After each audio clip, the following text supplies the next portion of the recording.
इन कर्मों में उपयुक्त माला, अनेकानेक मंत्र, लिंग पूजा तथा देवालय की महत्ता का विचार। भगवान महेश्वर कहते हैं, कार्तिकेय व्रतेश्वर और सत्य आदि देवताओं का पूजन करके उनको व्रत का समर्पण करना चाहिए। अरिष्ट शांति के लिए अरष्टिमूल की माला उत्तम है। कल्याण प्राप्ति के लिए सुवर्ण एवं रत्नमयी, मारण कर्म में महाशंखमयी, शांति कर्म में शंखमयी और पुत्र प्राप्ति के लिए मौक्तिकमयी माला से जप करें। स्फटिक मणि की माला कोश संपत्ति देने वाली और रुद्राक्ष की माला मुक्तिदायिनी है। उसमें आंवले के बराबर रुद्राक्ष उत्तम माना गया है। मेरु सहित या मेरुहीन माला भी जप में ग्राह्य है। मानसिक जप करते समय माला के मणियों को अनामिका और अंगुष्ठ से सरकाना चाहिए। उपांशु जप में तर्जनी और अंगुष्ठ के संयोग से मणियों की गणना करें, किंतु जप में मेरु का कभी उल्लंघन न करें। यदि प्रमादवश माला गिर जाए तो 200 बार मंत्र जप करें। घंटा सर्ववाद्यमय है, उसका वादन अर्थ सिद्धि करने वाला है। गृह और मंदिर में शिवलिंग की गोमय, गोमूत्र, वल्मिक मृतिका, भस्म और जल से शुद्धि करनी चाहिए। कार्तिकेय ओम नमो शिवाय ये मंत्र संपूर्ण अभिष्ट अर्थों को सिद्ध करने वाला है। वेद में पंचाक्षर और लोक में षडाक्षर माना गया है। परम अक्षर ओमकार में शिव सूक्ष्म वटबीज में वटवृक्ष के समान स्थित है। शिव के क्रमशः ओम नमो शिवाय, ईशान सर्व विद्यानाम आदि मंत्र समस्त विद्याओं के समुदाय इस षडाक्षर मंत्र के भाष्य हैं। ओम नमो शिवाय ये मंत्र ही परम पद है। इसी मंत्र से शिवलिंग का पूजन करना चाहिए, क्योंकि धर्म, अर्थ, काम एवं मोक्ष प्रदान करने वाले भगवान शिव संपूर्ण लोकों पर अनुग्रह करने के लिए लिंग में प्रतिष्ठित है। जो मनुष्य शिवलिंग का पूजन नहीं करता है वो धर्म की प्राप्ति से वंचित रह जाता है। लिंग पूजन से भोग और मोक्ष दोनों की प्राप्ति होती है। इसलिए जीवन पर्यंत शिवलिंग का पूजन करें। भले ही प्राण चले जाएं, किंतु उसका पूजन किए बिना भोजन न करें। मनुष्य रुद्र के पूजन से रुद्र, श्री विष्णु के यजन से विष्णु, सूर्य की पूजा करने से सूर्य और शक्ति की अर्चना से शक्ति का सारूप्य प्राप्त करता है। उसे संपूर्ण यज्ञ, तप, दान की प्राप्ति होती है। मनुष्य लिंग की स्थापना करके उससे करोड़ गुना फल प्राप्त करता है। जो मनुष्य प्रतिदिन तीनों समय पार्थिव लिंग का निर्माण करके बिल्व पत्रों से उसका पूजन करता है, वो अपनी 111 पीढ़ियों का उद्धार करके स्वर्गलोक की प्राप्ति होता है। अपने धन संचय के अनुसार भक्ति पूर्वक देव मंदिर निर्माण कराना चाहिए। दरिद्र और धनिक को मंदिर निर्माण में यथाशक्ति अल्प या अधिक व्यय करने के समान फल मिलता है। संचित धन के 2 भाग धर्म कार्य में व्यय करें। जीवन निर्वाह के लिए समभाग रखें, क्योंकि जीवन अनित्य है। देव मंदिर बनवाने वाला अपनी 21 पीढ़ियों का उद्धार करके अभिष्ट अर्थ की प्राप्ति करता है। मिट्टी, लकड़ी, ईंट और पत्थर से मंदिर निर्माण का क्रमशः करोड़ गुना फल है। 8 ईंटों से भी मंदिर का निर्माण करने वाला स्वर्गलोक को प्राप्त हो जाता है। किड़ा में धूलि का मंदिर बनाने वाला भी अभिष्ट मनोरथ को प्राप्त करता है। छंदों के गण और गुरु लघु की व्यवस्था। अग्निदेव कहते हैं, वशिष्ठ अब मैं वेद के मूल मंत्रों के अनुसार पिंगलोक्त छंदों का क्रमशः वर्णन करूंगा। मगण, नगण, भगण, यगण, जगण, रगण, सगण और तगण ये 8 गण होते हैं। सभी गण 3-3 अक्षरों के हैं। इनमें मगण के सभी अक्षर गुरु और नगण के सब अक्षर लघु होते हैं। आदि गुरु होने से मगण तथा आदि लघु होने से यगण होता है। इसी प्रकार अंतय गुरु होने से सगण तथा अंतय लघु होने से तगण होता है। पाद के अंत में वर्तमान ह्रस्व अक्षर विकल्प से गुरु माना जाता है। विसर्ग, अनुस्वार, संयुक्त अक्षर, व्यंजन, जिह्वा मूलीय तथा उपधामानीय से अव्यवहित पूर्व में स्थित होने पर ह्रस्व भी गुरु माना जाता है। दीर्घ तो गुरु है ही। गुरु का संकेत ग और लघु का संकेत ल है। ये ग और ल गण नहीं है। वसु शब्द 8 की और वेद 4 की संज्ञा है। इत्यादि बातें लोक के अनुसार जाननी चाहिए। गायत्री आदि छंदों का वर्णन। अग्निदेव कहते हैं, वशिष्ठ गायत्री छंद के 8 भेद हैं। आर्षि, दैवी, आसुरी, प्राजापत्या, याजुषी, सामनी, आर्ची तथा ब्राह्मी। छंद शब्द अधिकार में प्रयुक्त हुआ है, अर्थात इस पूरे प्रकरण में छंद शब्द की अनुवृत्ति होती है। दैवी गायत्री 1 अक्षर की, आसुरी 15 अक्षरों की, प्राजापत्या 8 अक्षरों की, याजुषी 6 अक्षरों की, सामनी गायत्री 12 अक्षरों की तथा आर्ची 18 अक्षरों की है। यदि सामनी गायत्री में क्रमशः 2-2 अक्षर बढ़ाते हुए उन्हें 6 कोष्ठों में लिखा जाए, इसी प्रकार आर्ची गायत्री में 3-3, प्राजापत्या गायत्री में 4-4 तथा अन्य गायत्रियों में अर्थात दैवी और याजुषी में क्रमशः 1-1 अक्षर बढ़ जाएं एवं आसुरी गायत्री का 1-1 अक्षर क्रमशः 6 कोष्ठों में घटता जाए तो उन्हें सामनी आदि भेद सहित क्रमशः उष्णिक, अनुष्टुप, बृहति, पंक्ति, त्रिष्टुप और जगती छंद जानना चाहिए। याजुषी, सामनी तथा आर्ची इन 3 भेदों वाले गायत्री आदि प्रत्येक छंद के अक्षरों को पृथक-पृथक जोड़ने पर उन सब को ब्राह्मी गायत्री, ब्राह्मी उष्णिक आदि छंद समझना चाहिए। इसी प्रकार याजुषी के पहले जो दैवी, आसुरी और प्राजापत्या नामक 3 भेद हैं, उनके अक्षरों को पृथक-पृथक 6 कोष्ठों में जोड़ने पर जितने अक्षर होते हैं वे आर्षी गायत्री, आर्षी उष्णिक आदि कहलाते हैं। इन भेदों को स्पष्ट रूप से समझने के लिए 64 कोष्ठों में लिखना चाहिए। गायत्री से लेकर जगती तक छंदों के भेद तथा उनके देवता, स्वर, वर्ण और गोत्र का वर्णन। अग्निदेव कहते हैं, इस प्रकरण की पूर्ति होने तक पद का अधिकार अनुवर्तन है। जहां गायत्री आदि छंदों में किसी पाद की अक्षर संख्या पूरी न हो, वहां ईय, उव आदि के द्वारा उसकी पूर्ति की जाती है। जैसे तत्सवितुर्णयम् में 8 अक्षर की पूर्ति के लिए वरेण्यम के स्थान में वरेण्यम समझ लिया जाता है। स्वः पते के स्थान में सुवह पते माना जाता है। गायत्री छंद का एक पाद 8 अक्षरों का होता है, अर्थात जहां गायत्री के पाठ का कथन हो वहां 8 अक्षर ग्रहण करने चाहिए। यही बात अन्य छंदों के पादों के संबंध में भी है। जगती छंद का पाद 12 अक्षरों का होता है। विराट के पाद 10 अक्षरों के बताए गए हैं। त्रिष्टुप छंद का चरण 11 अक्षरों का है। जिस छंद का जैसा पाद बताया गया है उसी के अनुसार कोई छंद 1 पाद का, कोई 2 पाद का, कोई 3 और 4 पाद का माना गया है। जैसे 8 अक्षर के 3 पादों का गायत्री छंद और 4 पादों का अनुष्टुप होता है।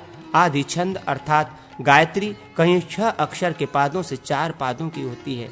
जैसे ऋग्वेद में इंद्रः शचीपति बर्लेन विलीतः दुश्चयोत वनो वृषा लमत सुसामहि, कहीं कहीं गायत्री 7 अक्षर के पादों से 3 पाद की होती है।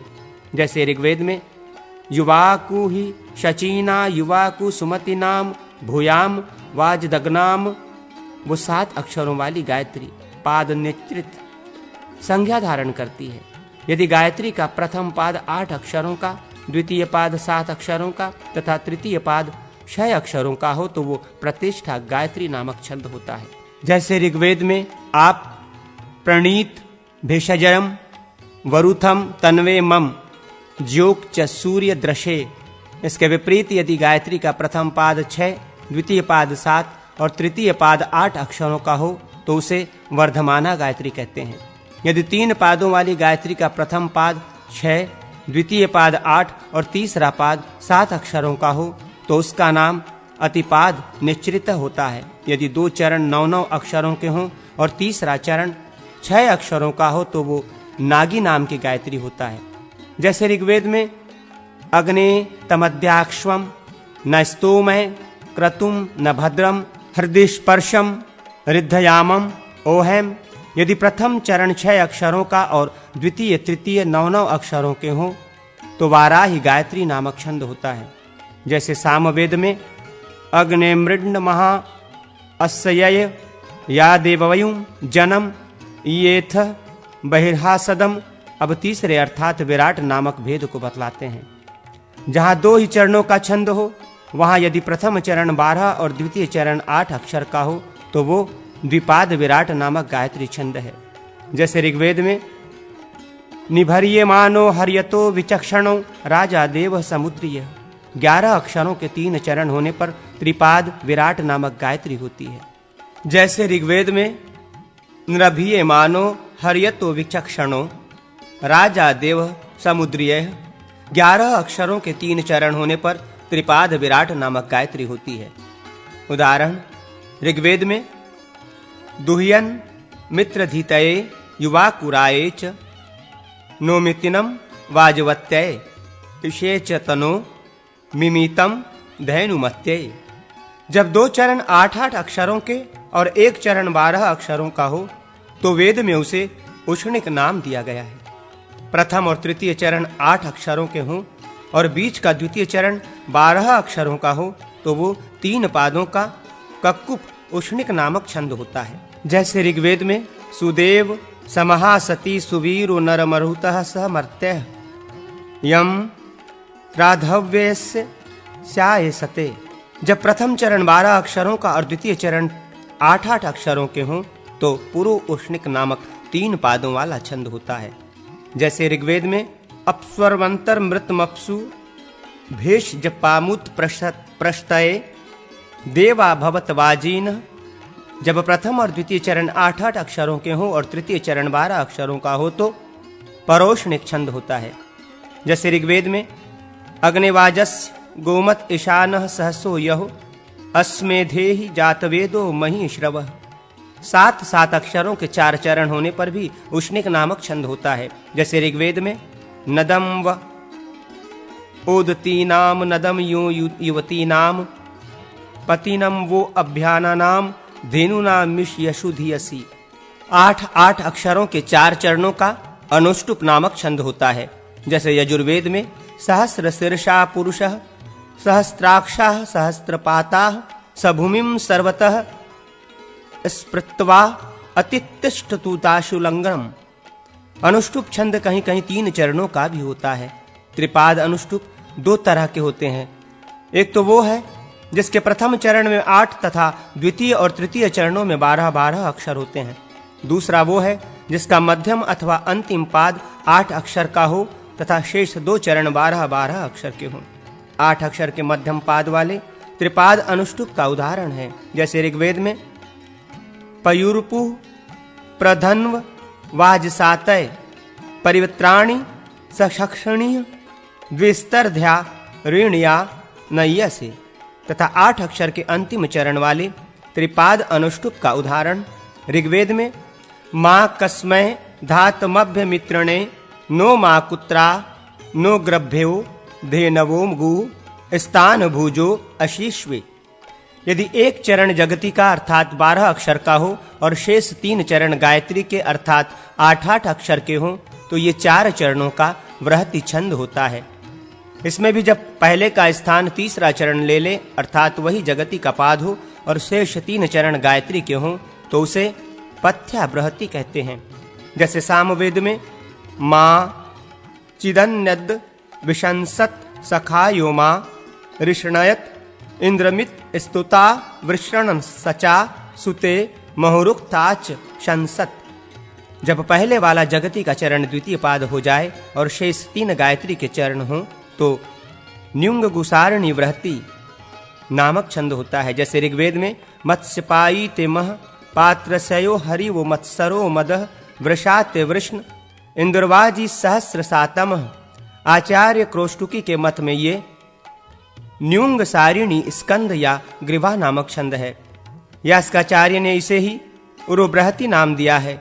जब अंतिम चतुर्थ चरण जगति का हो और आरंभ के 3 चरण गायत्री के हो तो उपराष्टिद बृहति नामक छंद होता है। वही जगति का चरण जब पहले हो और शेष 3 चरण गायत्री छंद के हों तो उसे पुरस्ताद बृहति छंद कहते हैं। जैसे ऋग्वेद में महो यशस्पति शश्वोष असाम्या महो नृणस्य तजूजिह मर्तावर्जस्य धृष्णोः पिता पुत्रमेव प्रियम।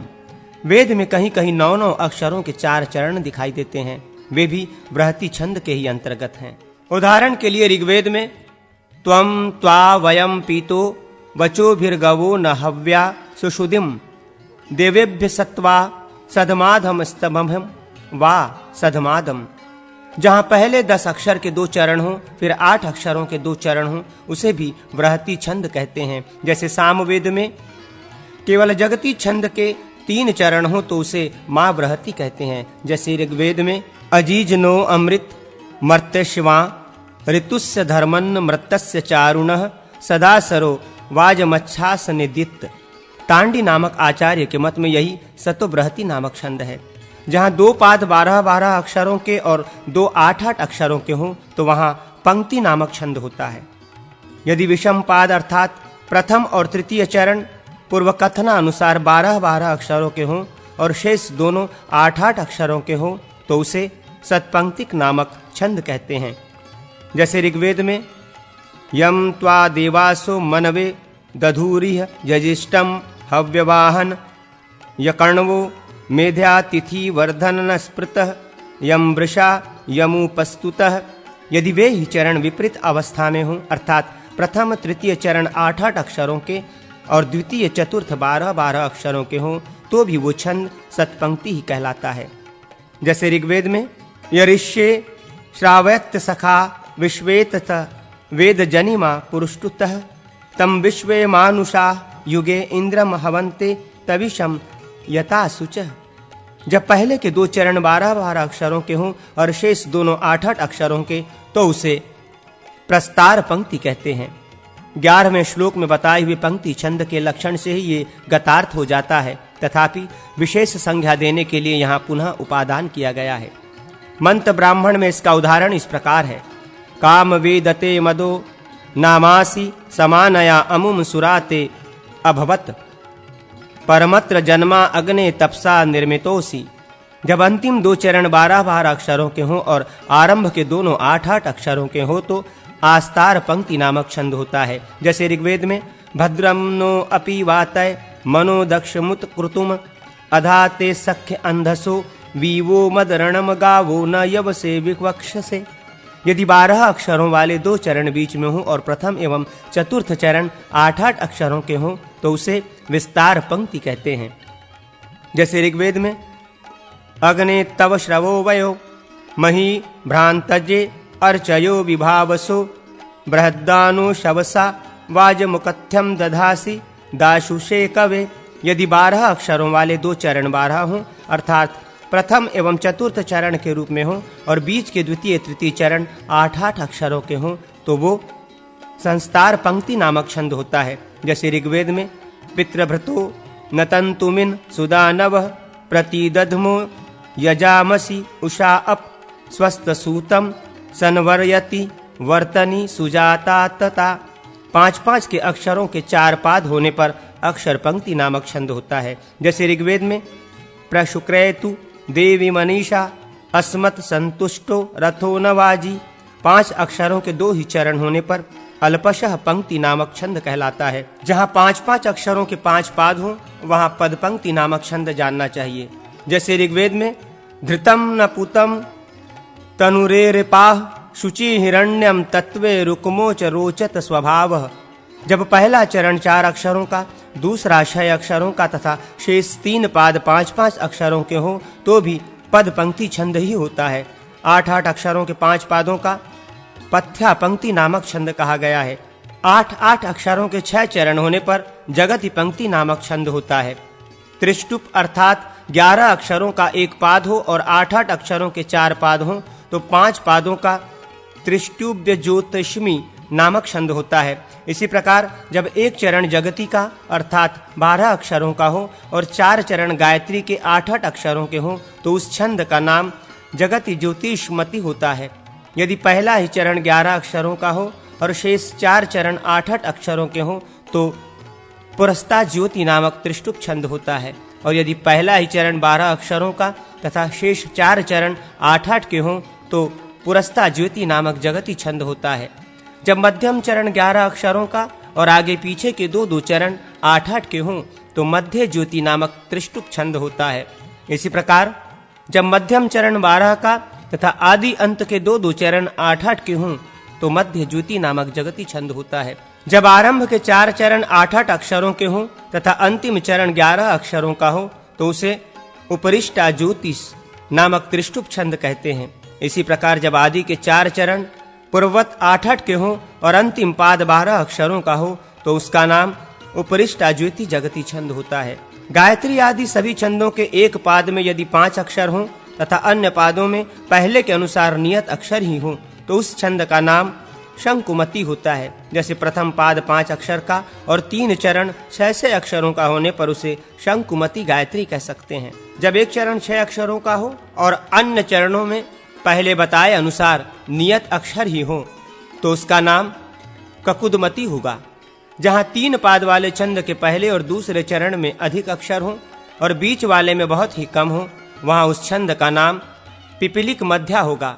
जैसे त्रिपदा गायत्री के आदि और अंत चरण 8-8 अक्षर के हों तथा बीच वाला चरण 3, 4 या 5 अक्षर का हो तो उसे पिपीलिक मध्या कहेंगे। इसके विपरीत जब आदि और अंत वाले पादों के अक्षर कम हो और बीच वाला पाद अधिक अक्षरों का हो तो उस त्रिपाद गायत्री आदि छंद को यवस मध्या कहते हैं।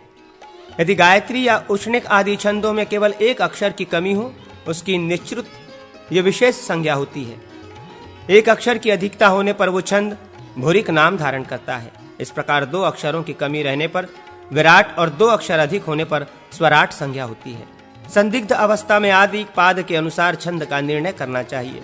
जैसे कोई मंत्र 26 अक्षर का है, उसमें गायत्री से 2 अक्षर अधिक हैं और उष्णिक से 2 अक्षर कम, ऐसी दशा में वो स्वराट गायत्री छंद है या विराट उष्णिक। ऐसे संदेह युक्त स्थलों में यदि मंत्र का पहला चरण गायत्री से मिलता हो तो उसे स्वराट गायत्री कहेंगे और यदि प्रथम पाद उष्णिक से मिलता हो तो उसे विराट उष्णिक कह सकते हैं। इसी तरह अन्यत्र भी समझना चाहिए। इसी प्रकार देवता, स्वर, वर्ण तथा गोत्र आदि के द्वारा संदिग्ध स्थल में छंद का निर्णय हो सकता है। गायत्री आदि छंदों के देवता क्रमशः इस प्रकार हैं: अग्नि, सूर्य, चंद्रमा, बृहस्पति, मित्रा, वरुण, इंद्र तथा विश्वदेव। उक्त छंदों के स्वर हैं षडज आदि। उनके नाम क्रमशः ये हैं: षडज, ऋषभ, गांधार, मध्यम, पंचम, धैवत और निषाद, श्वेत, सारंग, पिशंग, कृष्ण, नील, लोहित, लाल तथा गौर। ये क्रमशः गायत्री आदि छंदों के वर्ण हैं। कृति नाम वाले छंदों का वर्ण गोरोचन के समान है और अतिच्छदों का वर्ण श्यामल है। अग्निवेश, काश्यप, गौतम, अंगिरा, भार्गव, कौशिक तथा वशिष्ठ ये क्रमशः उक्त 7 छंदों के गोत्र बताए गए हैं। उत्कृति